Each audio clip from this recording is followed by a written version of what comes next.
From the team on your side, this is 9 News at 5. The foods you choose could boost your chances of getting pregnant. In Healthy Living, I'm on your side with some of the best natural ways to increase your fertility.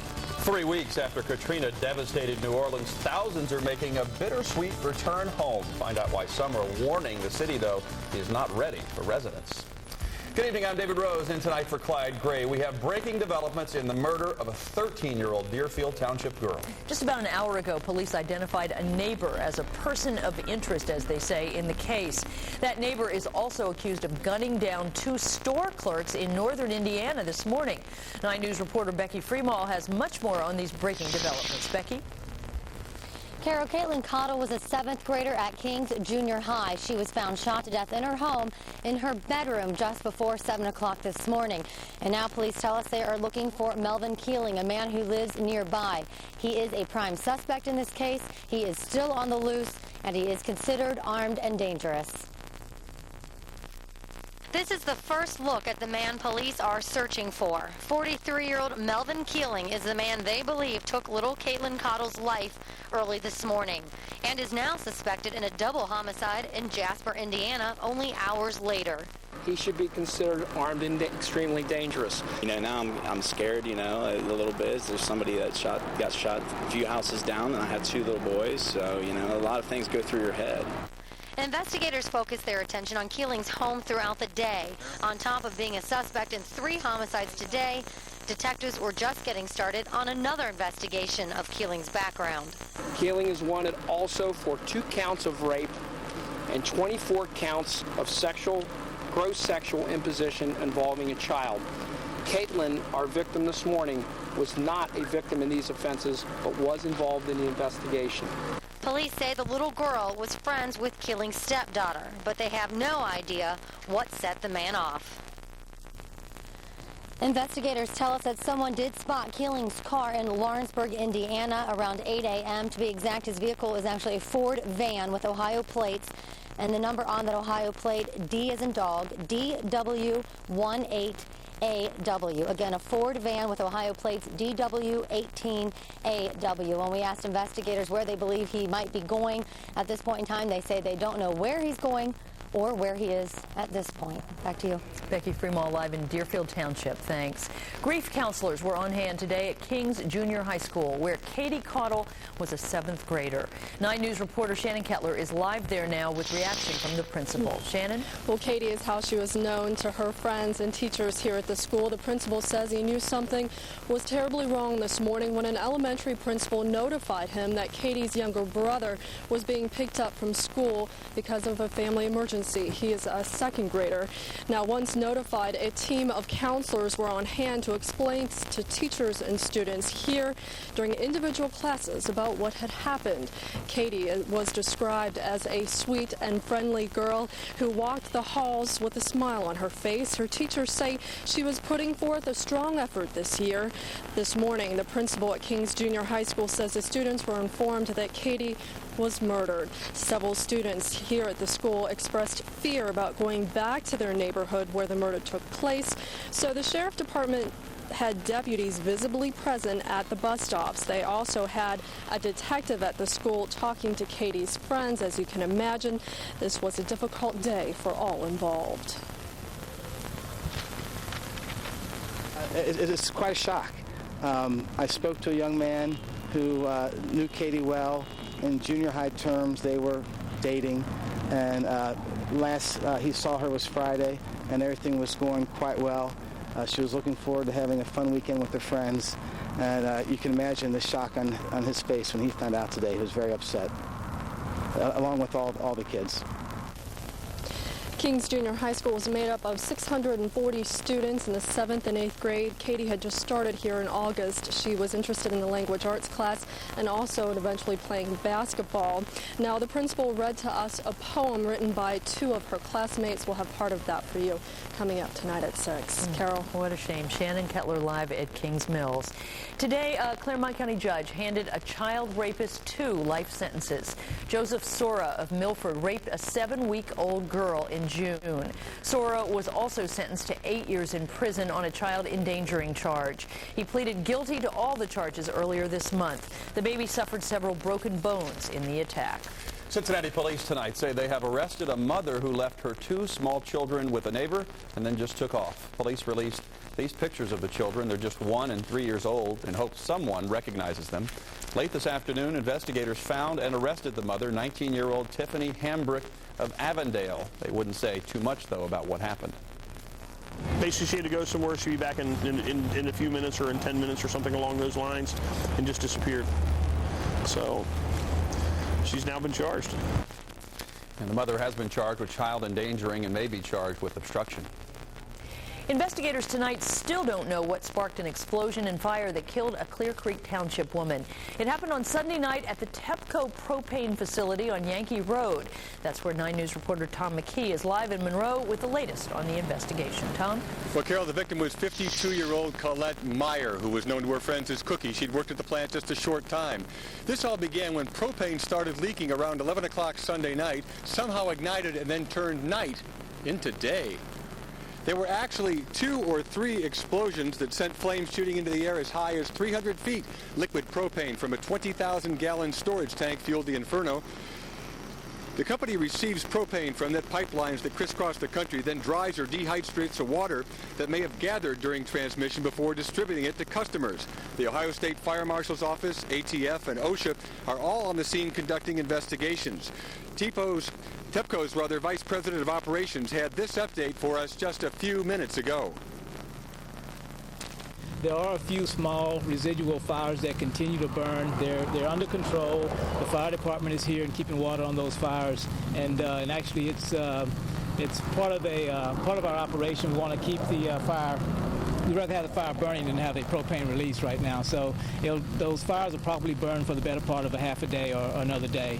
And once those fires are out, we'll be able to go in and really assess the damage and start our investigation and try to see exactly what went on. Now, this is what the flame looks like today. Quite a contrast to just 18 hours ago. Fire officials say the area is safe for residents and businesses. In fact, they've allowed 2 adjacent businesses across the street to reopen this afternoon, and they'll be open again tomorrow. Now, coming up at 6, more on the investigation, plus more on the victim of Clear Creek Township. Carol? Tom McKee live for us. Thanks a lot.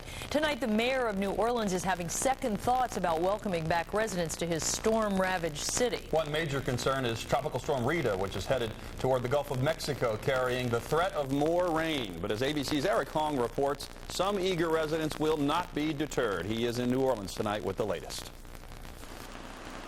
As the sun came up, thousands began arriving in their cars, returning to homes they had hoped were still there. New Orleans' Algiers neighborhood was spared the brunt of Katrina's wrath, and many say they plan to stay. It's home now. Anywhere else in that home, they'll treat you right out there on the road. Though many homes in Algiers are still standing and even have power and running water, there's a hard cleanup ahead. Houses are covered in mold and yards are littered with debris. There are lines for everything. At this newly reopened bank, customers were down to their last pennies. We've been going for 3 weeks, and all we left was the clothes on our back. The mayor hopes to allow more than 1/3 of the city's residents to return home over the next 2 weeks, though many areas are still without electricity, water, or emergency services. Federal officials, including the president, have criticized the mayor's ambitious efforts, warning heavy rains could cause fragile levees to give way. The mediating or mitigating factor for the levees is to have an evacuation plan. If an evacuation plan is problematic based on the condition of the city or the number of people that are there, then you have constraints or parameters you need to consider. Here in the French Quarter, some businesses are starting to get power, water, even customers. One couple sitting in a restaurant told me it's nice having the French Quarter all to themselves. Eric Hong, ABC News, New Orleans. We now know much more about Pope John II's final hours. Tonight, his last words are revealed. And if it takes you a little longer to understand what you're reading, you're not alone. In Healthy Living, I'm on your side with a new approach to retrain your brain to conquer dyslexia. They promise to handle all your household needs, but these name brand appliances aren't holding up their end of the bargain. New at 5:30, a Don't Waste Your Money consumer investigation. More complete coverage, more live reports, more reasons to tune to Good Morning Tri-State. 9 News anchors David Rose and Catherine Nero bring you the latest news, weather, and traffic just the way you want it. It's Good Morning Tri-State. I'm Catherine Nero. Tuesday on Good Morning Tri-State, we'll follow the path of Tropical Storm Rita as she makes her way to the Florida Keys. Plus, the first season of Desperate Housewives comes out on DVD later this week. We'll have copies to give away. Join us from 5 to 7 a.m. Mojo in the Morning with Laura Powell and Keith Mitchell. Weekday mornings, 5:30 to 10. A new report details Pope John Paul II's final days and hours. The Vatican says the pontiff mumbled his final words, "Let me go to the house of the Father," in Polish 6 hours before he died. The report is 220 pages long and begins on January 31st. That's the day the Vatican announced the Pope's audiences were being suspended because he had flu symptoms. The pontiff died April 2nd. Tonight, the winner of the St. Jude Dream Home contest is debating a change of address. Roger Courtier purchased the winning ticket drawn yesterday during a St. Jude telethon here on Channel 9. The beautiful Fisher-built home is located in Batavia's Lexington Run development. Courtier, who currently lives on a farm in Loveland, bought the ticket last Thursday while keeping his daughter company in the hospital. Today, they both took a look around. The best part is that God has really blessed us here, and you know, he is really good. I just bought a ticket because I wanted to be able to help donate to St. Jude's, and you know, a little goes a long way. The giveaway raised more than $750,000 for St. Jude Children's Research Hospital. It was a big success. It was fun to be part of it, and congratulations! You guys did a nice job. Congratulations to Mr. Courtier. Yeah, very exciting. It's a beautiful home. Very nice. But when you're struggling to have a baby, you'll try just about anything. But new research indicates some simple changes in a couple's diet could turn things around. In Healthy Living, we're on your side with the link between fertility and food. Steve? David, got up to 86 degrees as a high today, but we're talking about some showers and storms coming up. I've got the complete Ultimate Doppler 9 forecast in a moment.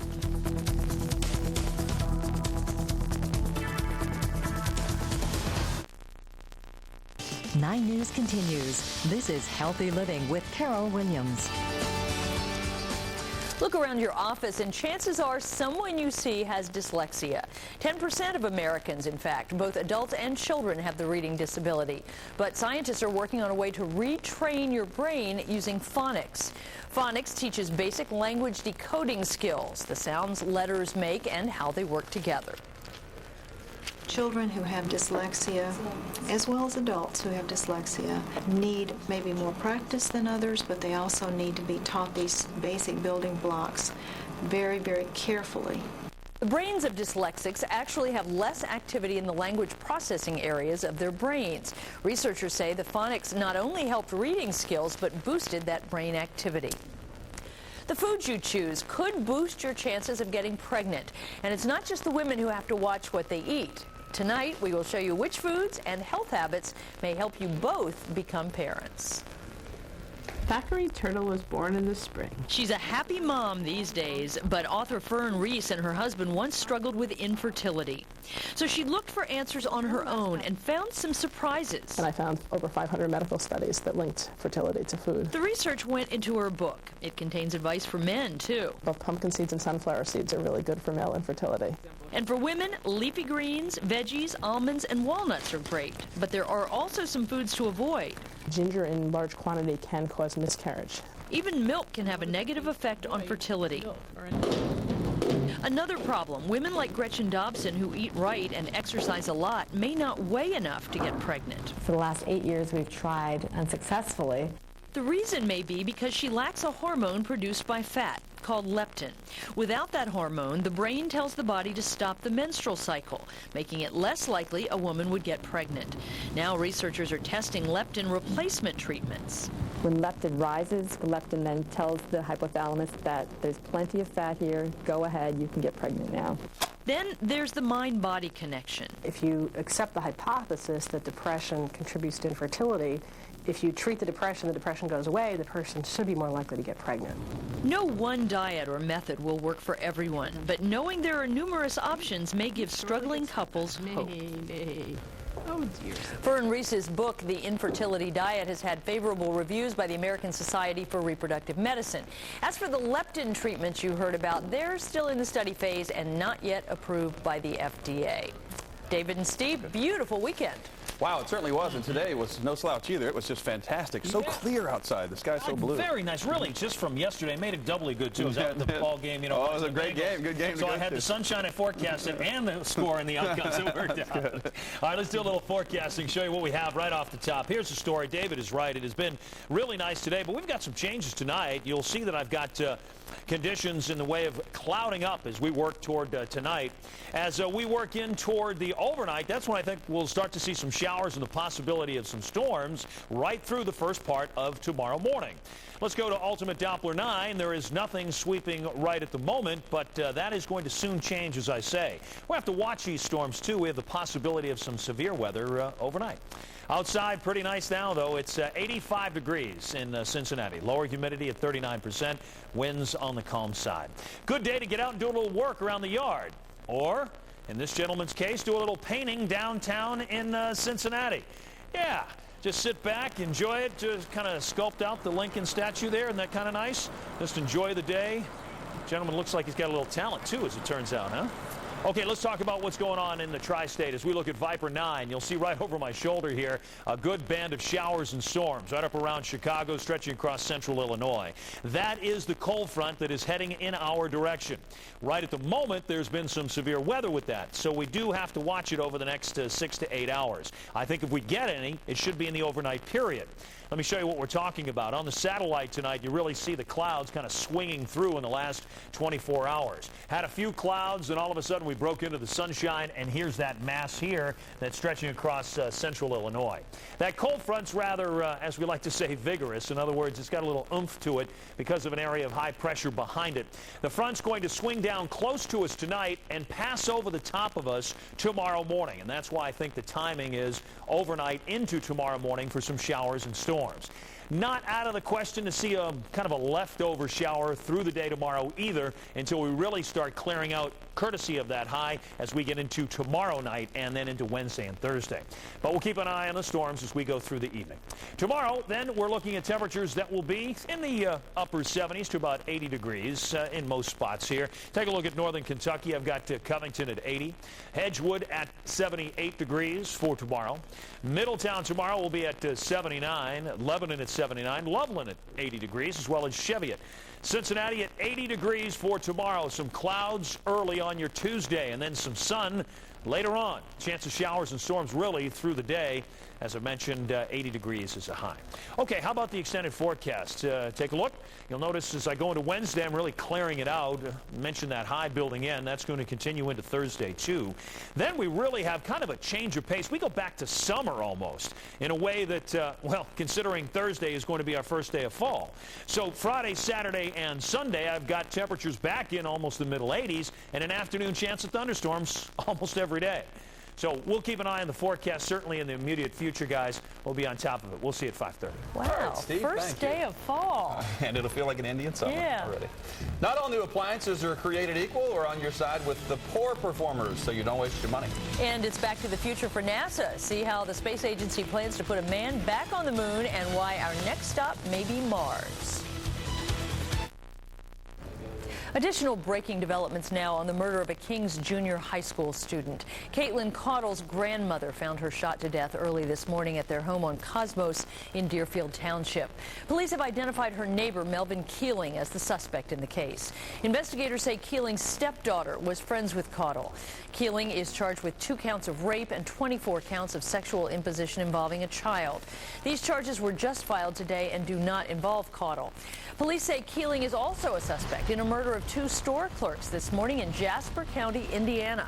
The sheriff believes Keeling walked into the Family Express convenience store and shot and killed clerks Lisa Kendall and Kendora Furr. Keeling's car was seen driving away from the shooting at the store.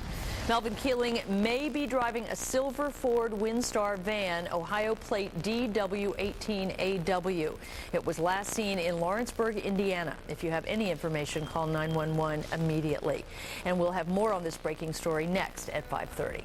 We have an important program, though, to pass along to you. Tonight, ABC is airing a special Monday Night Football doubleheader. At 7:30, the New York Giants take on the New Orleans Saints. Then at 9, it's the Washington Redskins and the Dallas Cowboys. This will, of course, preempt Jeopardy in its normal time slot. Instead, tonight's episode will air at 2:35 tomorrow morning. And we've all been there, facing a problem, not knowing who to turn to or who can help. What if people in the tri-state could turn to you? Back in May, we partnered with Call for Action to launch a service like no other in Cincinnati. The sole purpose is to help consumers tackle today's issues with the resources of WCPO on your side. Since its debut, we have helped many of your neighbors and friends, and the calls for action keep on growing. We're looking for volunteers to work alongside our staff here at the Channel 9 studios. Work that allows you to mediate complaints between consumers and businesses. Training will be provided by our partners, the National Consumer Agency Call for Action.